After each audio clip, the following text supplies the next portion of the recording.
5 nights, yes. 6 days, 5 nights. I'm just on a short holiday with my mom. We didn't plan anything much, so I'm just gonna take you wherever and just see whatever happens.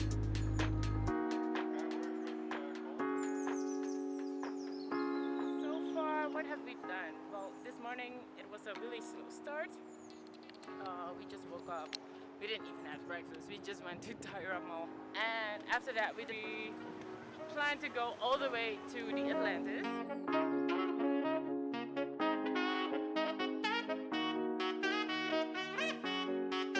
Day 2, and we're going to the Miracle Garden today.